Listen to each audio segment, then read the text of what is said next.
Bapak Ibu guru hebat. Perkenalkan, saya Sonya Eli dari SMA Negeri 2 Ambon. Kali ini saya akan berbagi praktik baik tentang budaya positif anti plagiarisme. Budaya positif anti plagiarisme saya kemas dalam sebuah game yang saya beri nama Ku Sampaikan Yang Kau Sampaikan. Tujuan dari kegiatan saya ini adalah saya ingin agar melalui game dan aktivitas pembelajaran yang menyenangkan, peserta didik dapat memahami bahwa kebiasaan mereka dalam copy paste atau melakukan plagiarisme adalah hal yang salah dan itu sebenarnya bisa dirubah melalui kreativitas guru. Bapak Ibu hebat, apakah Bapak Ibu pernah mendapatkan bahwa laporan atau tugas dari peserta didik Bapak Ibu ternyata adalah hasil kopian, hasil copy paste dari beberapa informasi dari sumber belajar yang mereka dapatkan? Saya juga mengalami hal yang sama. Ketika saya mengalami atau mendapatkan bahwa peserta didik saya memiliki tugas atau laporan yang merupakan hasil copy paste informasi atau pemikiran atau pendapat orang lain, saya mulai menjadikan ini sebagai sebuah tantangan. Bagaimana saya mengubah kebiasaan mereka tersebut menjadi kebiasaan-kebiasaan yang baik, sekaligus saya ingin mengajarkan mereka bahwa ketika mereka mendapat sebuah informasi, membaca sebuah pesan, mereka bisa memaknai pesan tersebut, lalu menyampaikan kembali pesan tersebut dengan bahasa mereka sendiri tanpa menghilangkan makna dari pesan orang yang menyampaikannya. Bapak Ibu guru hebat, ada beberapa game atau aktivitas yang bisa kita gunakan dalam menumbuhkan budaya positif bagi anak-anak kita. Nah, kali ini dalam menumbuhkan budaya positif anti plagiarisme, saya menggunakan game Ku Sampaikan Yang Kau Sampaikan. Dalam game ini terjadi di awal pembelajaran.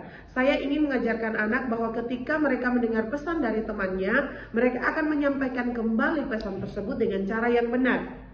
Setelah mereka ada dalam game tersebut, kemudian mereka akan saya bawa masuk ke dalam pembelajaran, di mana di sana mereka akan membaca buku sebagai sumber belajar dan membaca dari Google atau sumber belajar yang lain. Kemudian hasil bacaan mereka itu akan mereka tulis di buku, akan mereka sampaikan kembali dengan bahasa mereka sendiri, yang tentu saja dalam hal ini saya ingin mengajarkan mereka bahwa informasi pada sumber-sumber belajar yang ada di buku ataupun di Google dengan berbagai sumber belajar yang banyak di sana, itu bukan serta-merta mereka ambil pendapat-pendapat itu tanpa dibaca dan tanpa dipahami.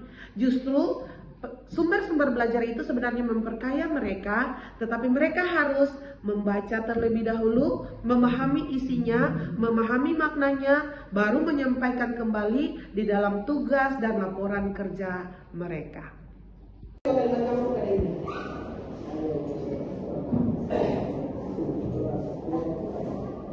Oke, Gaby berkata, tadi pagi Gaby bangun jam 5 dan Gaby mandi jam 5.30. Gaby benar atau tidak yang ibu sampaikan? Oke, sekarang tinggal kita menunggu Audrey.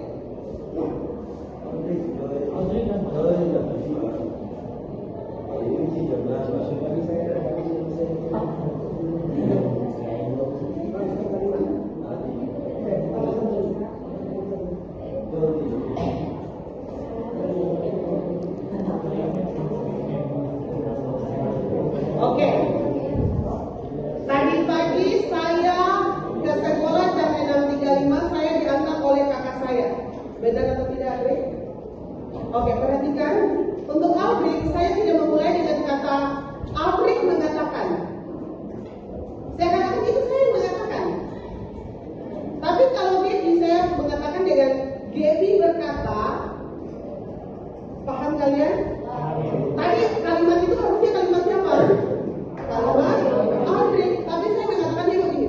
Tadi pagi tanpa saya mengatakan Audrey berkata.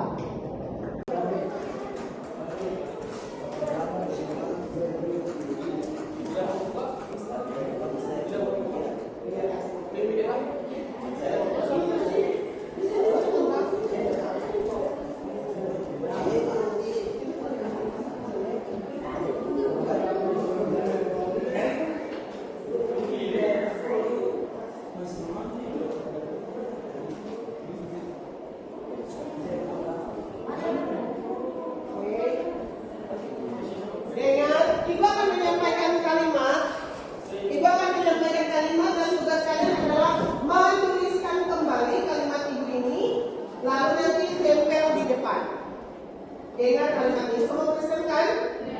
Oke, kalimatnya demikian. Ini adalah isi dari Alkitab. Tidak menulis dulu. Tidak menulis dulu. Kalian harus mendengar supaya kalian paham apa yang kalian mau tulis. Kenapa kita punya kebiasaan copy paste? Dalam situ begitu guru tanya kita tidak bisa menjawab, karena kita sebenarnya tidak membaca. Kalaupun kita membaca sebenarnya kita tidak paham apa yang ada di dalam sumber belajar kita itu. Kita cuma lihat ini ada pembahasan tentang materi yang kita ada cari, lalu kita ambil, kita masukkan menjadi tugas kita saja. Jadi Bapak Ibu guru hebat, dari hasil refleksi dan umpan balik, saya menemukan bahwa peserta didik merasa kebiasaan copy paste atau plagiat ini adalah sebuah kebiasaan yang salah.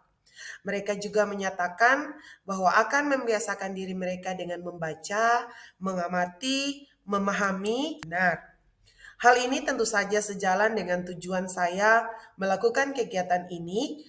Jadi menurut saya, apa yang menjadi tujuan saya tentang video pembelajaran praktik baik ini tercapai.